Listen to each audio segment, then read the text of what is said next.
Now, her name on the lips of so many protesters, continuing across the country seeking justice and police reform, pushing towards a national reckoning on race.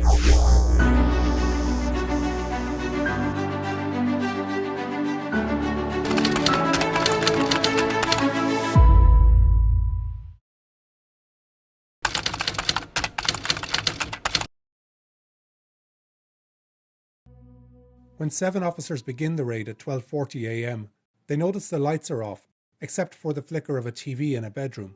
The light on the bedroom, the TV. I remember seeing it lit up blue when we pulled up. Suggesting they know where Taylor is.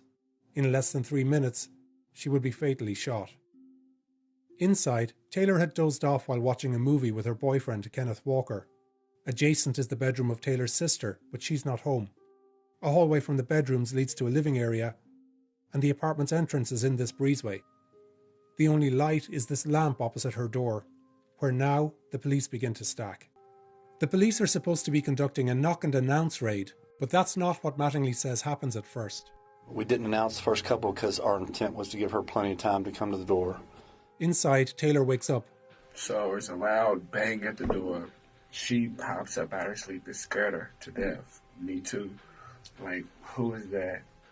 Banged on the door, no response. Banged on it again, no response. At that point, we started announcing ourselves. Whether the police announce themselves clearly enough is a critical issue in this story that we'll return to later on. Not knowing who's at the door this late, Walker grabs his licensed handgun. Another knock at the door. She's like, who is it? Loud at the top of her lungs. No response. So I'm like, what the heck? They rush to get dressed and walk toward the door. We never even made it like mid-hallway. But as loud as we were screaming to say who it is, I know whoever would be on the other side of the door could hear us. Outside, some of the police do hear Taylor. I can hear somebody inside. I kept telling John, I can hear her. But after knocking and waiting for around 45 seconds, they decided they've given her enough time to respond and rammed the door open.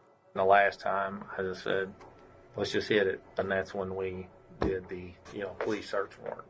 We'll show here what the police and Walker describe seeing next. And I hit it. After the third hit, it flew open. And that's when it hit the fan.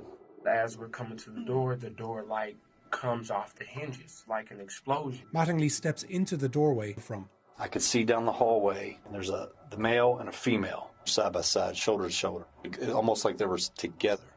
The apartment is lit only by the breezeway light that's coming from behind Mattingly and the faint glare of the TV in Taylor's bedroom. Thinking it's an intruder, Walker aims low, shoots once, and hits Mattingly in the thigh. So I just let off one shot. Mattingly immediately returns fire. I got 4 rounds off, and it was like boom, boom, boom, boom, boom. Cosgrove moves in and fires, stepping on Mattingly in the process. And although he's shooting, he appears to have no idea what's happening. I see blinding, vivid, white light and blackness at the same time.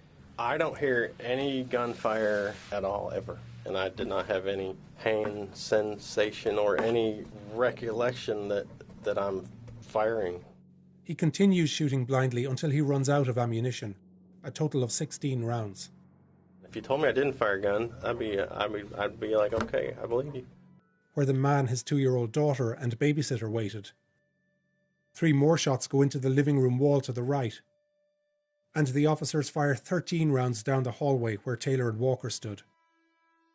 Taylor is shot 6 times on both sides of her body, in the abdomen and chest, her arm and leg, and twice in her foot. In all, these 2 officers fired 22 rounds in less than a minute.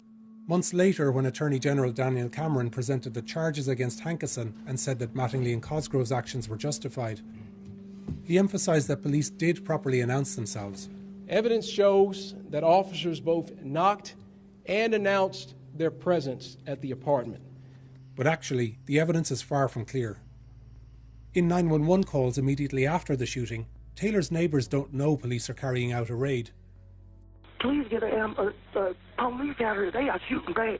Something's going on next door, and there's bullet holes all the way through the wall, through our glass. I have a 5-year-old in here, so something needs to be explained to me. And in statements police took afterwards, none of Taylor's neighbours heard the officers announce. This apartment's patio door was open. I mean, I was completely unaware that 2 teenagers in this apartment heard a commotion but didn't hear police announce through their open window, their mom said. They told me that nothing was said, that they just beat on the door. I said, so y'all don't know if it was them? She was like, they didn't say nothing, they just beat on the door. And the family who lived directly above Taylor also heard nothing. Before the gunshots come out, did you hear anything? Conversations or anything like that, people talking? No.